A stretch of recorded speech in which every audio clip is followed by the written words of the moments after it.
आज हामी अरूको निम्ति हामी दुःख भोग्न सक्दैनौँ, हामी अरूको निम्ति हाम्रो खुसीहरू हामी मार्न सक्दैनौँ। तर येशूले तपाईँ र मेरो निम्ति यस्तो प्रेम देखाउनु भयो कि उहाँले त्यो कल्वरीको क्रुसमा आफ्नै पिताबाट अनि त्यो स्वर्गको परमेश्वरले चाहिँ त्यो क्रुसमा चाहिँ तपाईँ र मेरो निम्ति चाहिँ उहाँले परमेश्वरको क्रोधलाई बोक्नुभयो। अनि यो कुराले हामी त येशूको क्रुसलाई बोकेर हिँड्ने मानिसहरू हौँ, हामी त मण्डलीहरू हौँ, ख्रिस्टका मण्डलीहरू हौँ हामी।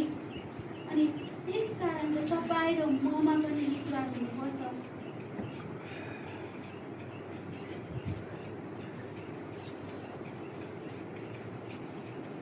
अनि म तपाईँहरूलाई एउटा टेस्टिमोनी म सुनाउन चाहन्छु। सायद बाबुहरूले चाहिँ चिन्छन् होला, श्याम साहुलाई कसले चिन्छ? सिङ्गर। उहाँको जीवनी चाहिँ मैले उहाँ काठमाडौँमा भएको बेला चाहिँ मैले सुन्ने मौका पाएँ। अनि उहाँले चाहिँ आफ्नो जीवनी भन्दै हुनुहुन्थ्यो। अनि उहाँ चाहिँ एक समयमा चाहिँ कस्तो व्यक्ति हुनुहुन्थ्यो भन्दैखेरि उहाँ चाहिँ एकदमै त्यो नसाहरू खाने यस्तो व्यक्ति। अनि उहाँको बाबा अनि तुलसीपुरमा ठुलो चर्च छ उहाँको चाहिँ। अनि उहाँको बाबाहरू